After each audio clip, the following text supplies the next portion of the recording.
এই মিস্ত্রিকে বলেছিল ইঞ্জিনিয়ার, যেন তুমি যে সিঁড়িটা তৈরি করছো সিঁড়িটা দেখে যেন সুন্দর লাগে, এবং যে বাড়ির মহাজন সেও যেন সিঁড়িটা দেখে খুশি হয়ে যায়। তাই মিস্ত্রি কত সুন্দর সিঁড়িকে কাজে লাগিয়েছে, দেখুন এই যে অসাধারণ ডিজাইনটা তৈরি করে ফেলেছে। ইঞ্জিনিয়ারও দেখে খুশি হয়ে গেছে এই মিস্ত্রির হাতের কাজ, এবং বাড়ি মালিকও কিন্তু সত্যি খুশি হয়ে গেছে এই কাজ দেখে। মিস্ত্রি, এরকম মিস্ত্রি থাকলে ইঞ্জিনিয়ারের কাজে কোনো লস হবে না, বাড়ির মহাজনরা অটোমেটিক কাজ দিয়ে দেবে। বন্ধুরা একটু ভালো করে দেখো, এই মিস্ত্রির কিন্তু এই কাজের সঠিক শিক্ষা উপার্জন করেছে। কেননা দেখো, বাড়ির মালিক বলেছিল পুরোনো বাড়ির সঙ্গে দেওয়ালের একটা অল বিম দেবো, তাই কলমের সঙ্গে এক্সট্রা ভাবে রডগুলো দিয়ে বিম দেওয়ার জন্য কত সুন্দর পদ্ধতি বের। দেখো বন্ধুরা, পৃথিবীর সবচেয়ে বড় কঠিন কাজ হলো কিন্তু কলম ছাড়াই ছাদ দেওয়া। তাই এই মিস্ত্রিরা দেখো কলম ছাড়াই কত সুন্দরভাবে বিমটাকে আটকিয়ে ফেলেছে। পরে দেখা যাক বন্ধুরা, এটা কি টিকবে না। বন্ধুরা দেখো, এই মিস্ত্রিগুলো বাড়ির মহাজনের ছাদ ঢালাইয়ের আগে যে সেন্টারিং করে রড দিয়ে, সেই সেন্টারিংটাকে নিখুঁত ও সূক্ষ্মভাবে তৈরি করছিল যেন ছাদটা লাস্টিং করে বেশি দিন। হঠাৎ আবহাওয়া চেঞ্জ হয়ে যাওয়ার কারণে কি অবস্থা হয়ে গেল দেখো, সেন্টারিং এর রড গুলা একবারে কিন্তু তালাই জড়ার মতন জড়িয়ে গিয়ে মিস্ত্রিগুলো সব ঢাকা পড়ে গেল। বাকি সব লোকজন ঠাট্টা করছিল, কিন্তু প্রাণের ঝুঁকি নিয়ে বাকি লোকজন এসে সব বের করে মিস্ত্রি ও লেবার। বন্ধুরা দেখো, কিছু কিছু লেবার পোদ পাকা আছে, কেননা দেখলে বুঝতে পারবে ভিডিওটা। এই যে এই লেবারটা বস্তাটা কাটছে, এভাবে কেটে দিল, বস্তাটা কিন্তু কাজে লাগবে না, বস্তার সেলাইটা খুলে দিলে একটু বস্তাটা কাজে লাগতো, মহাজনের উপকার।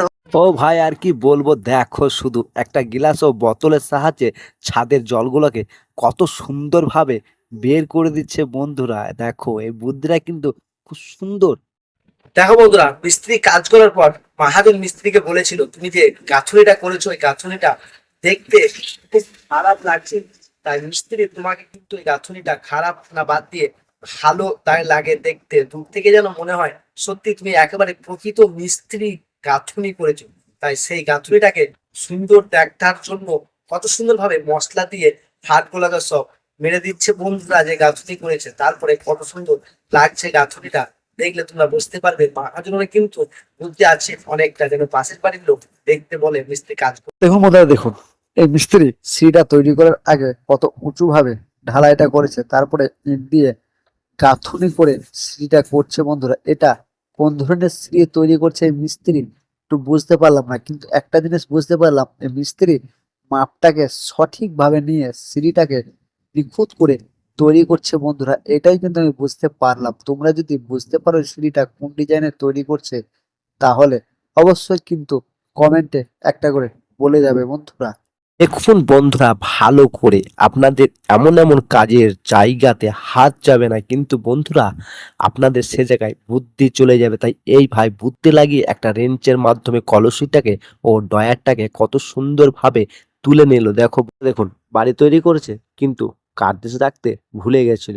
তাই মিস্ত্রি একটা করে 5 ইঞ্চি পেরেক বসিয়ে তার উপরে একটাকে ইট দিয়ে কত সুন্দরভাবে কার্নিশটাকে তৈরি করছে। একেই বলে উপস্থিত বুদ্ধি। কিন্তু বন্ধুরা বন্ধুরা এই মিস্ত্রিরা কাজটা করেছে, কিন্তু কলমটা কতটা আগে পেছু হওয়ার কারণে ছাদের যে কার্নিশের লেভেলটা করতে পারছিল না, মিস্ত্রি বুদ্ধি খাটিয়ে কত সুন্দর ভাবে লেভেলটাকে করে দিল। দেখো বন্ধুরা,